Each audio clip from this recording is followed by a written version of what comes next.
অলীক কল্পনার আরও একটা নতুন ভৌতিক গল্পে আপনাদের সবাইকে স্বাগত। আমাদের আজকের গল্প নিঝুম রাতের করাতের মিল। আমাদের গল্পটা একেবারেই কাল্পনিক, বাস্তবের সাথে এর কোনো মিল নেই। আপনাদের শুধু বিনোদনের জন্যই এই গল্পটা তৈরি করা হয়েছে। এতএব আপনারা শুধু বিনোদনের পরিপ্রেক্ষিতেই গল্পটা শুনবেন। তাহলে চলুন আর দেরি না করেই শোনা যাক আমাদের আজকের গল্প নিঝুম রাতের।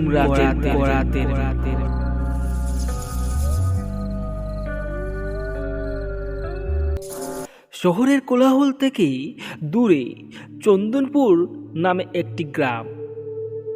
সেই গ্রামের এক জঙ্গলের মধ্যেই ছিল মহিম মিস্ত্রির কাঠের মিল। মহিম সে এখানেই তার জীবনটা কাটিয়ে দিয়েছে। তার সারা জীবনের পুঁজি খরচ করে সে এই মিলটা তৈরি করেছিল।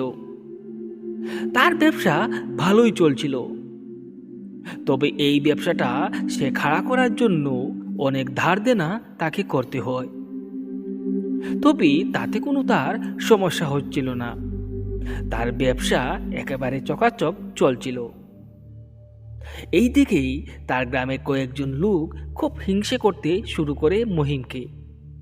তার এই ব্যবসায় উন্নতি দেখে তাদের শরীরে যেন কালচিটে পড়ছে, তারা যেন সহ্য করতে পারছে না। তাই এই গ্রামের কয়েকজন দুষ্কৃতী লোক তারা একদিন মহিমের কাঠের মিলে প্রবেশ করে। রাত্র তখন 9টা। মহিম তখন তার কাঠের মিলেই ছিল। হঠাৎ তারা 4-5 জন লোক এখানে এসে উপস্থিত হয় এবং মহিমকে শাসাতে শুরু করে।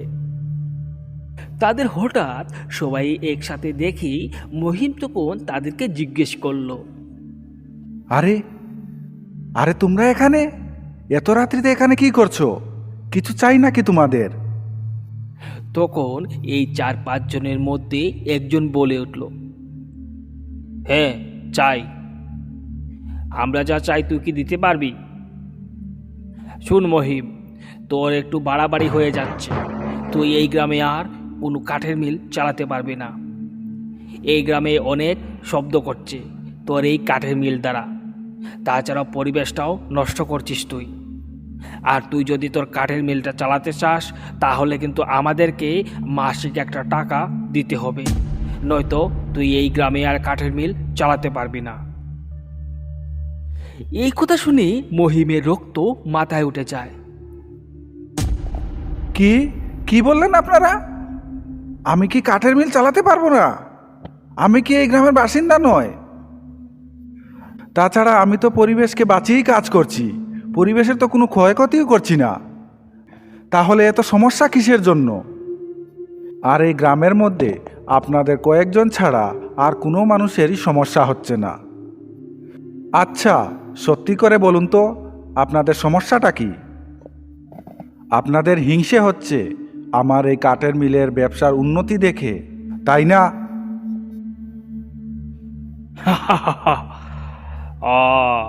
তাহলে তুই বুঝে গেছিস আমাদের আসল মতলবটা।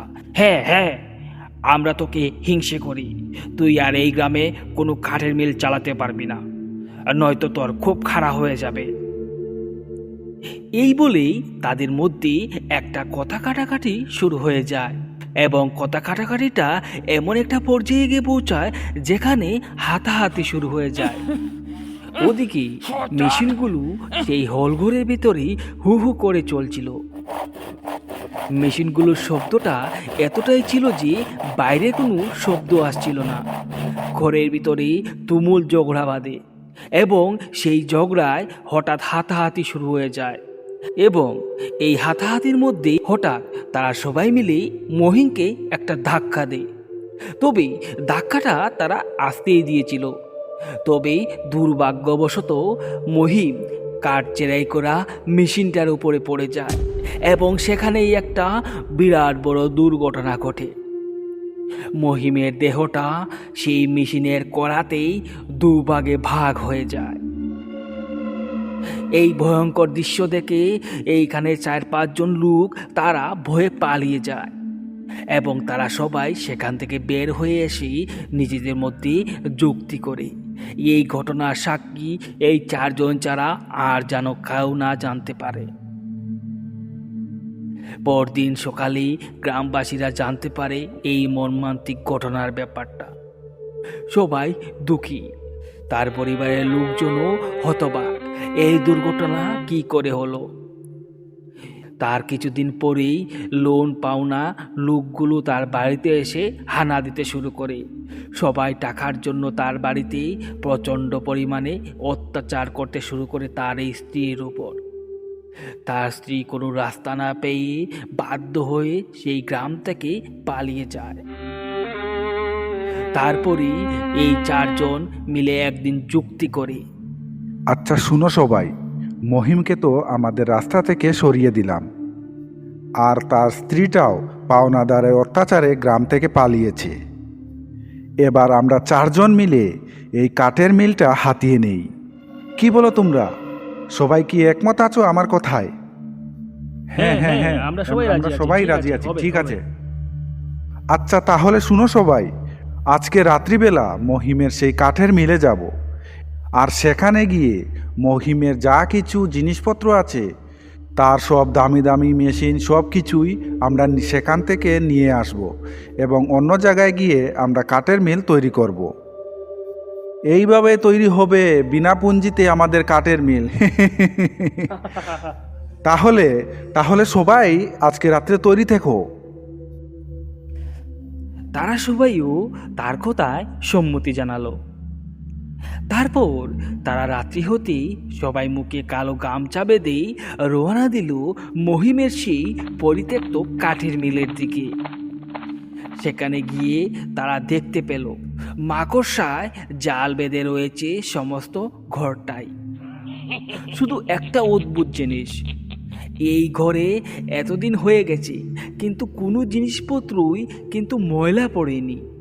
সমস্ত জিনিসপত্র একেবারে চকচকে রয়েছে, যেন কেউ রোজ এই জিনিসপত্রগুলো পরিষ্কার করছে। এই দেখে তাদের মনে একটু সন্দেহ হলো।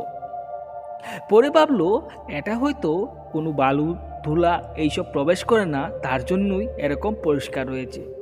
যাই হোক, তাদের কি, এই বলে তারা সবাই একে একে সেই কাঠের মিলের সমস্ত যন্ত্রপাতি মেশিনগুলো খুলতে শুরু করলো। তারা সবাই যখনই তাদের কাজে ব্যস্ত হয়ে পড়ল, ঠিক তখনই নিচে থেকে সেই কাঠ চেরাই করা করাতগুলো চলতে শুরু করলো। কেউ যেন সেইগুলোকে সুইচ অন করে দিয়েছে। এই দেখে তারা সবাই ভয়ে পালিয়ে এলো এবং একটা কোণে এসে জড়ো হলো। একে অন্যের সাথে কথা বলতে শুরু করলো। এই এই এটা কি হচ্ছে? এই মেশিনগুলো নিজে থেকে কিভাবে চললো? এখানে তো আমরা ছাড়া আর কেউ নেই, তাহলে এই মেশিনগুলো কিভাবে চললো? আমি কিছু বুঝতে পারছি না। কি করে হলো এটা? চলো চলো এখান থেকে পালিয়ে যাই, না হলে আমরাও শেষ হয়ে যাব। আমার খুব ভয় করছে, চলো চলো এখান থেকে। না, কোথায় যেতে পারবি না, এই জায়গা থেকে তোরা এক পাও লড়তে পারবি না। তোরা তো আমার জিনিসপত্র মেশিন সব কিছুই নিতে এসেছিস, সেইগুলি তোরা কি নিয়ে যাবি না? নিয়ে যা নিয়ে যা, সব কিছুই নিয়ে যা। তবে এই জিনিসের বদলে তোরা আমাকে একটা জিনিস দিয়ে যা, সেটা তোদের প্রাণ। তখন তাদের মধ্যেই একজন পাগলের মতো কাঁদতে কাঁদতে চিৎকার করে বলে উঠল, কে কে কে এইভাবে কথা বলছে? কে? সামনে আয়। কে? আমি বলছি সামনে আয় আমাদের, এইভাবে তুই আমাদেরকে ভয় দেখাতে পারিস না। কে? তখন হাসতে হাসতে এক বিকট রক্তমাখা শরীর নিয়ে একজন লোক তাদের সামনে এসে উপস্থিত হলো। এই লোকটা আর কেউ নয়, মহি, যার সমস্ত শরীরটা একেবারে কড়াতে কাটা এবং তাদের থেকেই শরীরের রক্তটা ঝরে ঝরে পড়ছে।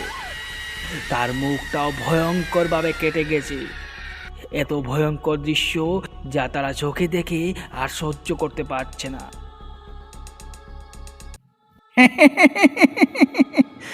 চিনতে পেরেছিস তোরা আমাকে? আমি মহিম। তোরা আমাকে সেই দিন করাতের মুখে ঠেলে দিয়েছিস। আজ তোরা এসেছিস আমার জিনিসপত্র নিতে। না, সেই দিন যে ঘটনা ঘটেছিল আজ সেই ঘটনার পুনরাবৃত্তি হবে। তবে সেদিন ছিলাম আমি সেই করাতের মুখে, আজ তোরা সেই করাতের মুখে থাকবি। সেদিন আমি ছিলাম নিরুপায়, আজ তোরা হচ্ছিস নিরুপায়। তোদেরকে আমার হাত থেকে আজ কে রক্ষা করবে? এই বলেই মহিমের দুটো কাটা হাত দিয়ে তাদের চারজনকেই টানতে টানতে নিয়ে যায় সেই চলন্ত কাঠের মিলের করাতের মুখে এবং তাদের সবাইকে একে একে ঠেলে দেয় সেই করাত কলের মুখের সামনে। শুধু একটার পর একটা চারটা চিৎকার ভেসে আসছিল সেই ঘর থেকে। এরপরেই কাঠের মিল চিরতরের জন্য নিস্তব্ধ হয়ে যায়।